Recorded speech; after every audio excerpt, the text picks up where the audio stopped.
Hello everyone, welcome back to the class teachers. মই ভূপালী সন্ধ্যা মেমে সকলোকে পুনৰবাৰ আমাৰ মৰমৰ চেনেল The Class Teachers লৈ স্বাগতম জনাইছো। I hope সকলো ভালে আছে, মই ঠিকে আছো। আৰু আজিৰ ক্লাছত ইতিমধ্যে আপোনালোক সকলোৱে দেখাই পাইছে যে মই কি লৈ আহিছো।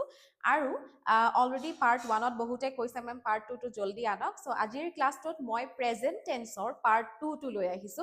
আৰু ইয়াতে আমি শিকিম প্ৰেজেন্ট টেন্সৰ যি আমাৰ দুটা ভাগ ৰৈ গৈছিলে, প্ৰেজেন্ট পাৰফেক্ট টেন্স আৰু প্ৰেজেন্ট পাৰফেক্ট কন্টিনিউয়াস টেন্স, এই দুটা টেন্সৰ বিষয়ে আমি বুজিম। যি সহজভাৱে যেনেদৰে আমি প্ৰেজেন্ট টেন্সৰ প্ৰথম দুটা ভাগ সিম্পল প্ৰেজেন্ট টেন্স যাক আমি প্ৰেজেন্ট ইনডেফিনিট বুলি কওঁ আৰু প্ৰেজেন্ট কন্টিনিউয়াস টেন্সটো পঢ়িছিলো, ঠিক তেনেদৰে আজিও সহজভাৱে আমি বাকি ৰৈ যোৱা প্ৰেজেন্ট টেন্সৰ দুটা ভাগ যিকেইটা প্ৰেজেন্ট পাৰফেক্ট আৰু প্ৰেজেন্ট পাৰফেক্ট কন্টিনিউয়াস এই দুটা শিকিম। So are you ready?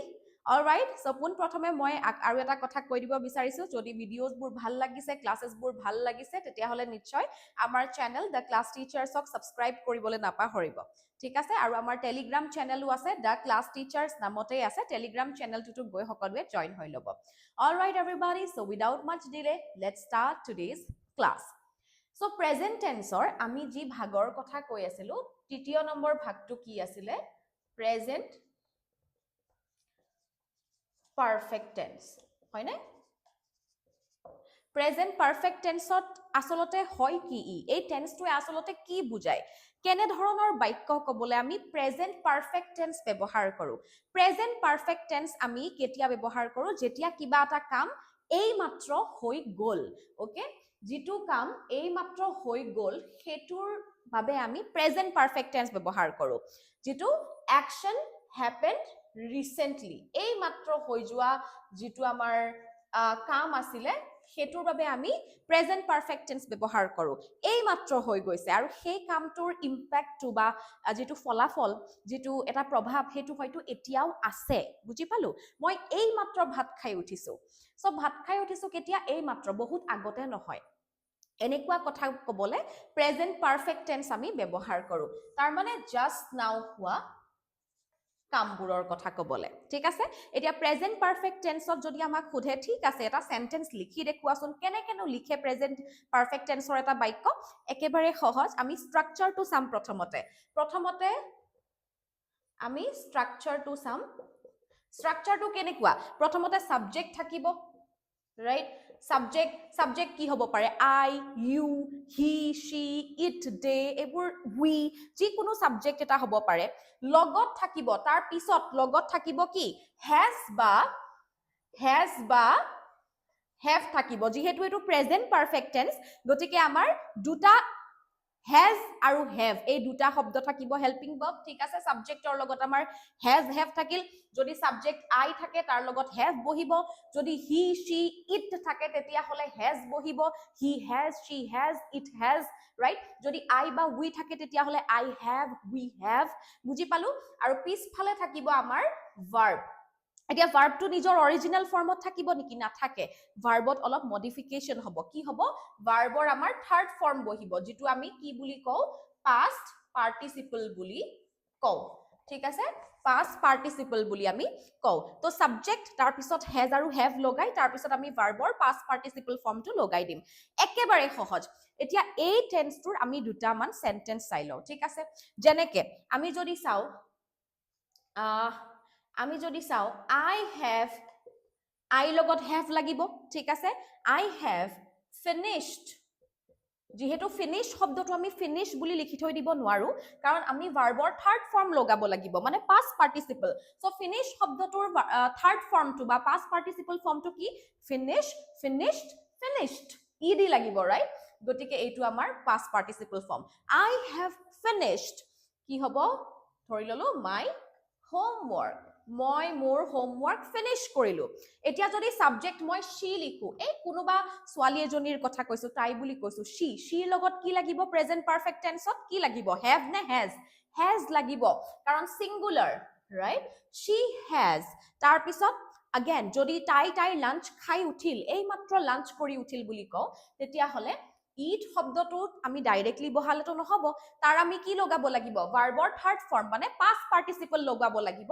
So she has ate eaten, right? So she has eaten lunch. That's it. তাৰ পিছত যদি মই কওঁ তুমি নিজৰ কামটো কমপ্লিট কৰিছা, এই মাত্ৰ নিজৰ কামটো কমপ্লিট কৰিছা, ৰাইট? তেতিয়া মই কি ক'ম? U have. ইউৰ লগত হেভ লাগিব, কাৰণ ইউটো কি ছেকেণ্ড পাৰ্চন। এতিয়া second person, first person, third person, এই চব মই বেলেগ এটা ভিডিঅ'ত ধুনীয়াকৈ বুজাম। মই লাষ্ট ভিডিঅ'টো কৈছো ইউৰ লগত লাগিব হেভ, হেজটো নালাগে। ইউ হেজ বুলি কোৱা কেতিয়াবা শুনিছে নেকি? নাই শুনা। চ' ইউৰ লগত হেভ লাগিব, ইউ হেভ। তাৰ পিছত আমাৰ ভাৰ্ব, তুমি কি কৰিছা? কমপ্লিট কৰিছা। গতিকে কমপ্লিট শব্দটো আমি তাৰ অৰিজিনেল ফৰ্মতো বহাই থব নোৱাৰো, তাৰ থাৰ্ড ফৰ্ম লাগিব, তাৰ পাষ্ট পাৰ্টিচিপল ফৰ্ম লাগিব, ৰাইট? এইটো লাগিব। গতিকে তাক আমি কি দিম? Complete, completed, completed.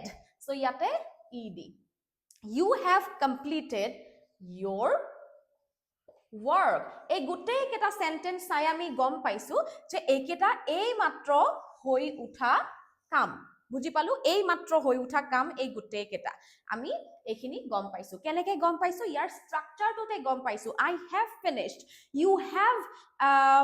you have completed, right? তাৰ পিছত they have visited, সিহঁতে দিল্লী ভিজিট কৰিছে, মানে এই কিছুদিন আগতে হয়তো কৰিছে। they have visited Delhi, সিহঁত দিল্লীলৈ গৈছিল এই কিছুদিন আগতে, একদম ৰিসেন্ট এক্টিভিটি। বুজি পালো?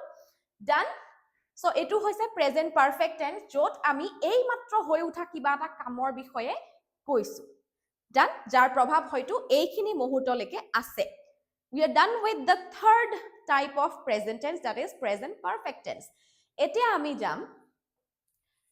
আমি যাম প্ৰেজেন্ট টেন্সৰ 4 নম্বৰ ভাগটোলে। 4 নম্বৰ ভাগটো আমি বুজিম। হেতু কি আছিলে? Present perfect continuous tense. এতিয়া বহুতৰ এখিনিলৈকে ঠিকে থাকে, প্ৰেজেন্ট পাৰফেক্ট টেন্স হলেতো ঠিকে থাকে, বহুতে এখিনিত আহি অলপমান কনফিউজড হয়। একো কনফিউজন হবলগীয়া নাই। ইয়াৰ অৰ্থ কি? প্ৰথমতে আমি বুজিব লাগিব এই টেন্সটোৱে কিহৰ কথা কৈ আছে, কোনখিনি সময়ৰ কথা বুজাইছে, কোনখিনি সময়ত কামটো হোৱা কথা বুজাইছে। প্ৰেজেন্ট পাৰফেক্ট কন্টিনিউয়াস টেন্সে কি বুজাই জানেনে? যিটো কাম আগতেই ষ্টাৰ্ট হ'ল, আগতেই আৰম্ভ হ'ল, কিন্তু এতিয়াও কন্টিনিউ হৈ আছে, এতিয়াও চলি আছে। ধৰি ললো মই যেতিয়া পঢ়াব আৰম্ভ কৰিছিলো তেতিয়া অলপ আগতেই আৰম্ভ কৰিছিলো, আৰু এতিয়াও মই কামটো কৰি আছো। I am still continuing with my work, right? গতিকে এই বস্তুটো আগতেই ষ্টাৰ্ট কৰি কিবা এটা কাম পিছলৈও এতিয়াও মানে কন্টিনিউ হৈ থকা। অতীততেই কিবা এটা কাম আৰম্ভ হৈছিল, এতিয়াও সেই কামটো চলি আছে। এইটোকে কোৱা হয় প্ৰেজেন্ট পাৰফেক্ট কন্টিনিউয়াস টেন্স। এইটো কেতিয়া ব্যৱহাৰ কৰা হয়? Action happened in the past, আগতেই হোৱা, আৰু still continuing, কিন্তু এতিয়াও সেই কামটো কন্টিনিউ হৈ আছে। বুজি পালো? still continuing now, কিন্তু এতিয়াও সেই কামটো কন্টিনিউ হৈ আছে। যেনেকে মই পঢ়ুৱা আৰম্ভ কৰিছিলো, মই এতিয়াও পঢ়াই আছো। এই প্ৰায় 5 মিনিট আগতে মই পঢ়ুৱা আৰম্ভ কৰিছিলো, ধৰি ললো এতিয়াও মই পঢ়াই আছো, হয় নহয়? বা মই ধৰি ললো তুমি ধৰি ললা ৰাতিপুৱাই এখন নভেল পঢ়া আৰম্ভ কৰিছিলা, বা দিনৰ ভাগতে তুমি এখন নভেল পঢ়া আৰম্ভ কৰিছিলা, আৰু সেই দিনৰ 2 বজাৰ পৰা তুমি এতিয়াও পঢ়িয়ে আছা। বুজি পালা? গতিকে সেইটো ক্ষেত্ৰত আমি প্ৰেজেন্ট পাৰফেক্ট কন্টিনিউয়াস টেন্স ব্যৱহাৰ কৰো। এতিয়া আমাক কোনোবাই সোধে, ঠিক আছে লিখি দেখুৱাচোন বা কৈ দেখুৱাচোন এটা বাক্য, তাৰ আগতে আমি ষ্ট্ৰাকচাৰটো জানিব লাগিব যে প্ৰেজেন্ট পাৰফেক্ট কন্টিনিউয়াস টেন্সৰ বাক্য লিখে কেনেকৈ, বা কয় তো কয় কেনেকৈ। আমি চাও, একেবাৰে সহজ। আকৌ সেই পাৰফেক্ট টেন্সৰ নিচিনাকৈ যাম। সাবজেক্ট থাকিব, সাবজেক্টৰ লগত কি থাকিব? পাৰফেক্ট টেন্সৰ হেজ, হেভ এগিটা থাকিবই, কাৰণ প্ৰেজেন্ট পাৰফেক্ট, গতিকে হেজ বা হেভ থাকিব। এই তাৰ পিছত কি থাকিব? এতিয়াতো কন্টিনিউয়াস টেন্স, গতিকে কি থাকিব? কন্টিনিউয়াস হলেতো আমাৰ ভাৰ্বতটো আইএনজি লাগি যাব, কিন্তু তাৰ আগতে এটা বস্তু আছে, তাৰ আগতে আমাৰ লাগিব এই বিন শব্দটো, যিটো আমাৰ বি ভাৰ্ব বুলি কয়। বুজি পাইছো? পাৰফেক্ট টেন্সৰ বি ভাৰ্ব হৈছে বিন, আৰু প্ৰেজেন্ট পাৰফেক্ট এই কন্টিনিউয়াস টেন্সৰ কাৰণে আমাৰ ইয়াতে হেজ আৰু হেভৰ পিছত আমাৰ বিন শব্দটো লাগিবই। বুজি পালো?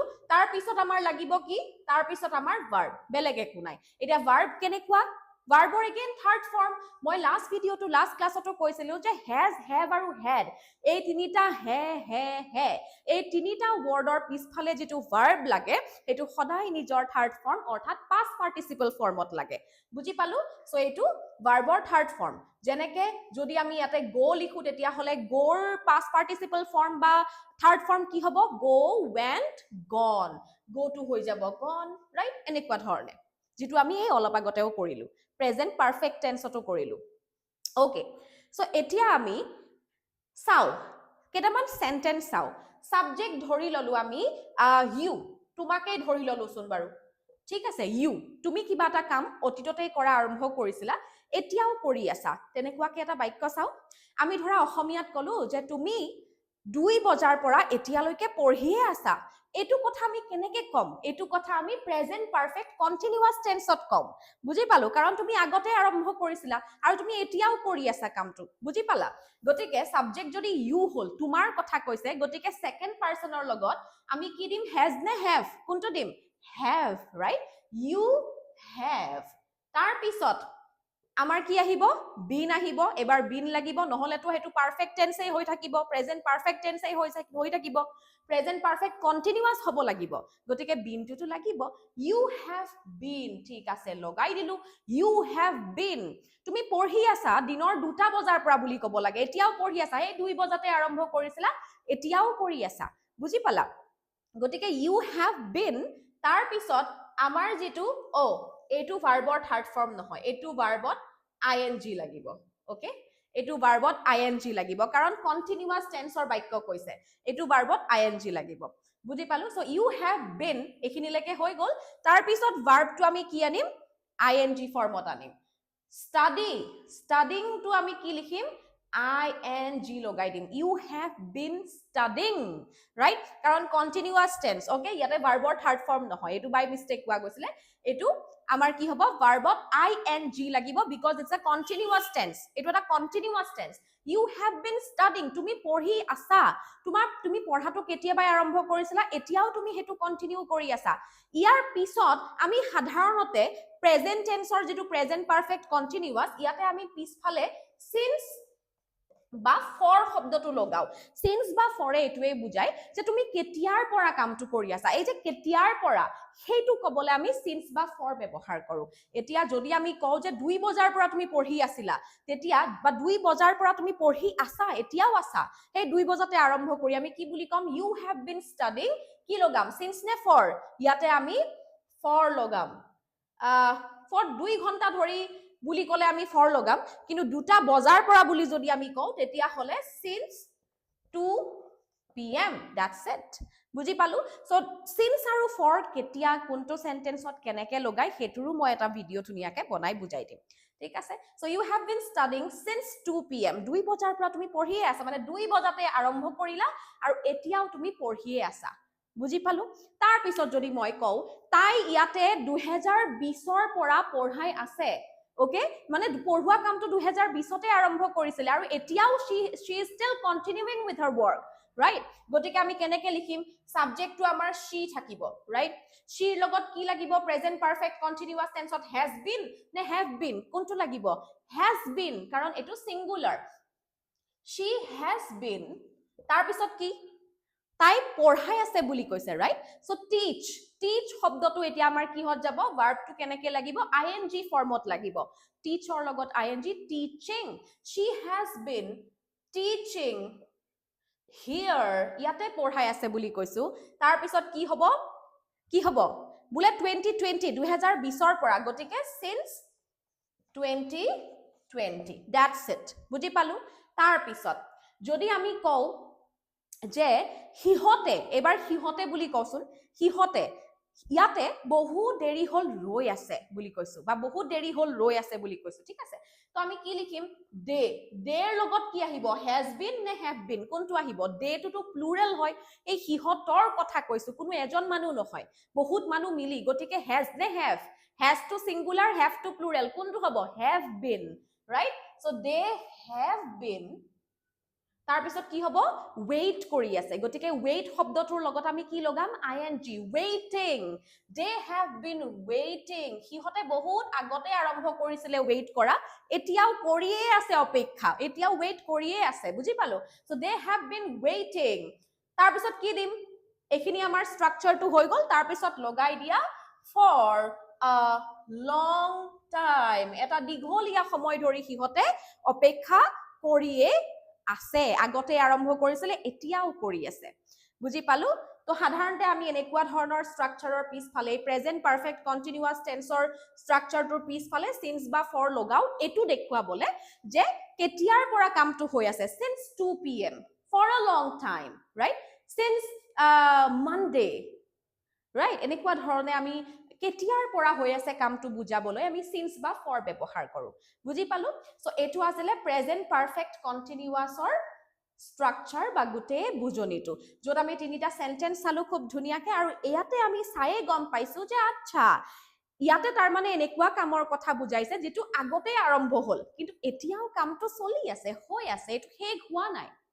বুজি পালো so this was the fourth part or fourth type of present tense যেটো আমাৰ present perfect continuous tense বুজি পালো so all right everybody with this we come to an end of today's session যত আমি পঢ়িলো present tense or last দুটা ভাগ present perfect tense আৰু present perfect continuous tense খুব সহজভাৱে বুজাবলৈ চেষ্টা কৰিছো আৰু আই হোপ আপোনালোকেও সহজভাৱে বুজি পাবলৈ চেষ্টা কৰিছে আৰু বুজি পাইছে কেনেকুৱা লাগিলে কমেন্টত নিশ্চয় জনাব বুজি পালে নে নাই নিশ্চয় জনাব আৰু perfect tense present perfect tense আৰু present perfect continuous tense ৰে দুটা sentence মোক কমেন্ট বক্সত লিখি দিবলৈ নিশ্চয় নাপাহৰিব আৰু লগতে the class teacher চেনেলটো কিমান মৰম দিয়াৰ বাবে বহুত বহুত ধন্যবাদ আগলেও মৰম দি যাব আৰু যোনে যোনে সাবস্ক্ৰাইব কৰা নাই আমাৰ ইউটিউব চেনেলটো সাবস্ক্ৰাইব কৰি লব the class teachers টেলিগ্ৰামো আছে আমাৰ টেলিগ্ৰাম চেনেলটোৰ নাম হৈছে the class teachers একেই নাম আমাক ফলো কৰিবলৈ নাপাহৰিব আগন্তুক আৰু বহুখিনি ভিডিওছ আহিব বহুখিনি ক্লাसेছ আহিব এতিয়াৰ পৰা